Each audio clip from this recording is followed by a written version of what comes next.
Today we're taking a look at many updates from NHL training camps as we get closer to the NHL playoffs getting underway. Plus we have some offseason rumors involving the San Jose Sharks and the Toronto Maple Leafs, and we have some further updates on the Taylor Hall situation with the Arizona Coyotes. We'll jump into all the latest news coming up next.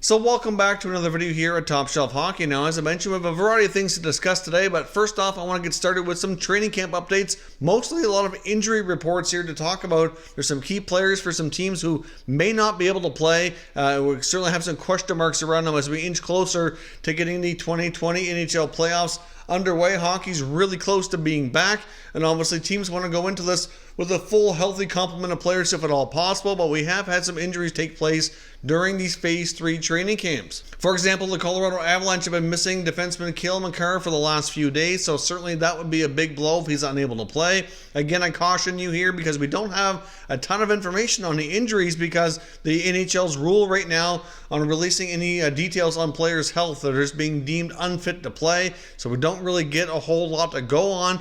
So obviously with the NHL being about a week or so away now from getting the games going, a lot could change for some of these players. So obviously all we know is that Makar has been missing. There is concern that he could be hurt, and right now it's not clear if he's going to be available. But like I said, if he's not, that's a big blow for the Colorado Avalanche. Now, the Bruins have been missing several players, as I mentioned before. Pasternak and Andre Kasha have been basically under quarantine due to some potential exposure. So obviously that's bad news. It's not clear if they're going to even have a chance to practice before they have to go to their bubble city in Toronto. So, the Bruins also had Tuukka Rask hurt a finger in practice. I believe he has a fractured finger. So, that's obviously trying to heal up, but could be a factor into these playoffs. I mean, they have a solid backup in Jaro Halak, but still, if they don't have Tuukka Rask, that again could be a big blow for the Boston Bruins. In the case of the Carolina Hurricanes, they should hopefully have Dougie Hamilton back. I know he kind of got dinged up in practice as well after recovering from a major injury.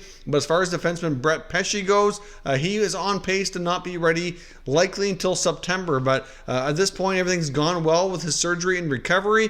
But it's likely going to be a deep playoff run for Carolina before they really have any opportunity to get one of their other top defensemen back. But the blue line for the Hurricanes will be healthier than when the season ended, that's for sure, because they were certainly quite a banged up group back there.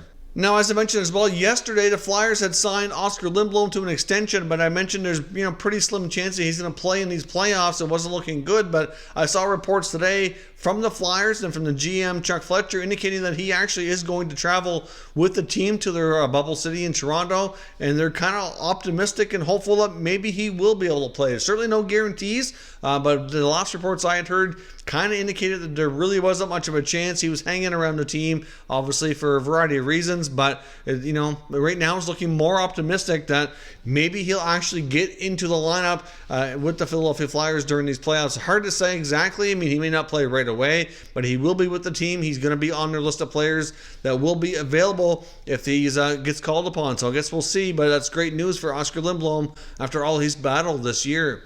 Still a lot of question marks around Hawks goaltender Corey Crawford as well. I mean, he's still yet to participate in Phase 2 or Phase 3 of this NHL return to play. He has not been deemed fit to play during any of it so far. Many question marks whenever the Hawks are asked about his update and whereabouts or condition. They haven't really had much to say. They've asked about goaltending, different reporters, and they said, basically they haven't planned that far ahead. And right now they're just kind of hoping that Crawford can go with them to the hub city in Edmonton and play against the Oilers in their play-in series. But right now it's not looking good, and without Corey Crawford, I do think the Hawks could be in trouble. I think the Hawks would have had their hands full anyways, but without goaltending like Crawford can provide, it's going to be that much more difficult. So we'll have to wait for further updates, but right now it's certainly not looking good for Corey Crawford to play for Chicago. Now, the St. Louis Blues are also going to be without Ivan Barbashev for a little bit of time. He will be leaving the NHL bubble to go be with his wife as they're expecting the birth of a child. So obviously that's a big family event that he's not going to miss. But when players leave the bubble, they are going to have to isolate when they return and go through a number of COVID-19 testing that will have to turn up negative before they're allowed to re-enter the bubble. So it's not just a matter of being away for a day or two for a family event like the birth of your child. When you come back, you get to isolate, go through testing, so he could be out for an extended time. Obviously, I think he's going to be leaving during that round robin tournament for the top 4 spots, so he might be back before the official first round gets underway. I don't know the exact dates and everything when he has to go, but he will be missing for a period of time. Now, as I mentioned as well, I want to take a look at some offseason rumor information. Start off with Taylor Hall again. Obviously, we've talked a lot about Hall. There's been a lot of chatter about him in the last couple of days. Obviously, there's been a lot of talk about the situation with Hall, meeting with ownership and the new president and CEO without his agent or GM John Chayka being present. I've seen different reports now, including from Craig Morgan, saying that there's different reports out there. There's different sources saying different things have happened. There's one source indicating that John Chayka and agent Darren Ferris were aware of the meeting and were not there, of course, but they were aware of what was going on. It's not like it was a surprise or anything that was done behind their backs. That was basically more of a meeting for Hall to meet with ownership, meet with the new president and CEO, kind of get a feel for the organization from maybe a business side and other parts to kind of see where they're heading, where their minds are at. But it was reported that even though that might have been the intent, that ownership did make an offer to him, and it was being rumored that he was considered like a lowball offer, maybe at that mid-range 5 to 6 year deal, or somewhere around $7.5 million. Now, I did touch on this the other day, that was kind of the rumor of a contract offer. It was somewhere around $7 million or so dollars. And obviously, as I mentioned in that video, and I still have the same opinion now, I'd be very cautious about offering Taylor Hall a lot more money. Now, I know that might be considered a lowball offer, but with the adjusted NHL market for free agents due to everything that's gone on here in the last 3 or 4 months, and based on Taylor Hall's injury history as well as past performance in his age, I'd be cautious on going much higher than it's on a contract. But now the other side of the story that's been going around as well, basically is the original story that I reported on a few days ago, saying that Hall was meeting with ownership and they're kind of taking over negotiations, and that Chayka was just not invited. Just as simple as that. There was no mention of him being, aware or informed of the situation. It's just a case of ownership kind of taking over. And I'd seen one report that they were talking of offering him upwards of $10 million, which I'm really not sure that there's any truth to that, but I said there seems to be different information sources floating around there with very different points of view of what actually took place. So it's really difficult to nail down what the truth is right now, but fair to say that there probably won't be a contract anytime soon signed. There could be some offers, there could be some negotiations, but I don't think they're going to get too deep into this until their season is officially all said and done. The other teams I want to look at today is the San Jose Sharks. Now, in an Athletic mailbag article, Athletic reporter Kevin Kurz was asked some questions about some potential Shark moves this offseason. Of course, one of the topics when it comes to San Jose that's talked about a lot here, especially since their season's been over, is what are they going to do between the pipes for goaltending? Obviously, Aaron Dell and Martin Jones have both been incredibly inconsistent, really for the better part of the last couple of years. Something has to be done. Aaron Dell's a free agent, likely not returning, but they need somebody who can play with Jones and certainly have a better performance. So this team is not going to stand a chance to really drastically improve a whole lot if they don't have somebody who can give them some key saves at key moments when they really need it the most. The question that Kurz was posed was, could he see them going after a goaltender like the New York Rangers' Alex Georgiev, for example? Obviously, they have a three-headed monster in New York right now with Igor Shesterkin, Georgiev, and Henrik Lundqvist. Obviously, right now it's looking like Shesterkin's going to be the starting goaltender when the playoffs get underway for the play-in series for the Rangers. So we'll have to see if that's the case, but that's based on their practices, at least my opinion on who's likely going to get the start. I do think there's a possibility that Lundqvist and Georgiev maybe could rotate being the backup. It's hard to say exactly, but I think the more likely scenario here is that Georgiev likely stays in New York, which Kevin Kurz concurs with. He says that as much as Georgiev might be a good fit and a good goalie for the Sharks to maybe check into, he didn't really feel that the Rangers were very likely to trade him. And he also felt that the Sharks were kind of lacking the younger, solid assets that the Rangers would be after. I don't think the Sharks are really in a situation here where they can afford to trade yet another first-round pick. We saw what happened to that one in the Carlson trade. Kind of backfired on them. Gave Ottawa the third overall selection in the 2020 NHL draft. They need to start restocking the cupboards, and they can't be moving all their high picks in order to do that. So obviously, When it comes to the Sharks, Georgiev might be a good option, but I think the more likely scenario here is, like I said before, that Lundqvist gets bought out of the final year of his contract or traded if possible. Either way, I think next year the Rangers go with Shesterkin and Georgiev in net, have both young goaltenders kind of continue to battle it out. The Sharks likely are going to be dipping into free agency, which Kurz talks about as well, which is my opinion on the matter. I think we're going to see them go into the UFA market, try to land themselves a veteran who can work with Martin Jones, maybe challenge him a bit, take on some more games. And I think a prime candidate for them would be Islanders goaltender Thomas Greiss, who's definitely going to be leaving the Islanders organization. There's no doubt, given the fact that they have Varlamov and Sorokin under contract. Of course, he's a former Shark. He's used to playing in that organization before, so there's some familiarity there. And I think he'd be a great fit. He's a guy who could give you another 1 or 2 solid years. He's played really well the last few years, so I think he can give you some solid minutes. He can challenge Jones, but he's not going to tie up the net for too long a period of time. He's not going to cost you a fortune, and it could be a little bit of a stopgap measure until one of your other younger goalie prospects is ready to jump in and take over.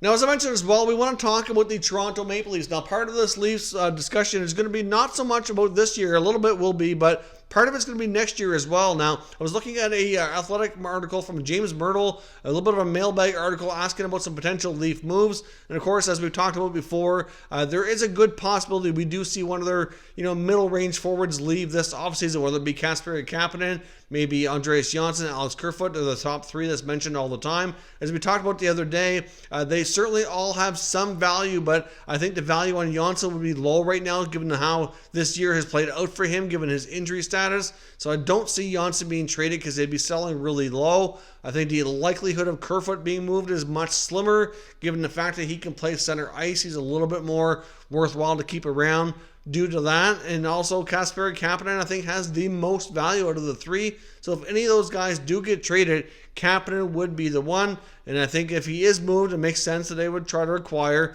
a pretty decent top 4 defenseman. I think that would be a decent move to make. I mean, we talked about before a few days ago, would the Leafs actually want to inquire about getting a top 4 defenseman, ideally a right shot one, or would they maybe look at to dump some salary here because they're going to be tight up against the cap? But, many feel that Kapanen wouldn't be moved just for a salary dump. He's going to be moved in order to make, the team better on paper immediately, and that would be getting a defenseman to come into that lineup. But even if they were to do that, with a flat salary cap being effective for the next 2, maybe 3 years, the Leafs are going to be in tough. Now, they're not the only team in this situation, but looking ahead one more season, they have Zach Hyman and Freddie Anderson who are going to be pending UFAs. Morgan Riley's not that far off from being a UFA too, and they're all going to need significant raises to keep them around. Zach Hyman is a guy who probably won't demand too much money, but he is an important piece for Toronto. And if you look at Freddie Anderson, well,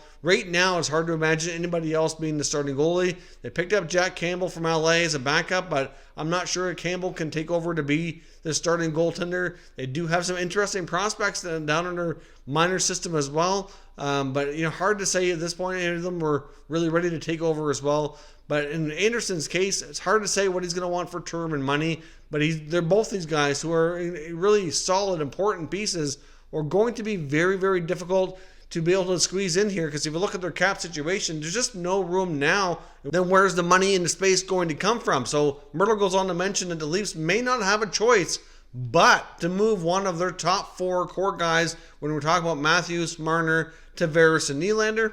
Now, I know as of today, that's a difficult thing to really comprehend and think about, but obviously out of the 4, I think the one that would be most likely would be Nylander, given the fact that he makes the lower amount of money. And I think you could argue that even though he's bounced back and certainly been a really solid hockey player for the Leafs, that the other 3, I think personally, are stronger players overall. But because of that, one of them might be more likely to bring back a much bigger return too. So hard to say where the Leafs go and how they manage this, but they're going to have a really difficult time. It's quite possible they can get through this offseason without really doing too much and really sacrificing too much off their roster, given the fact they could go cheap on the blue line, give their younger guys some more of an opportunity. I said we might see one of their middle 6 forward guys go at most, but then the year after is going to get really, really challenging. So difficult to say how they keep the band together. I really don't know what they can do here, but a bigger piece of the puzzle is going to have to be traded. It's just a matter of who. So if you're the Maple Leafs,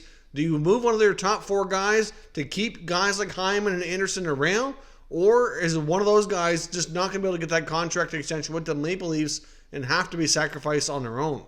Let me know your thoughts down in the comments and we can continue discussing further. If you're new to the channel, consider subscribing and turning on your notifications so you don't miss any future content, and give this video a thumbs up if you enjoyed it. I'd appreciate it if you did. As always, thank you for watching, and I'll catch you next time.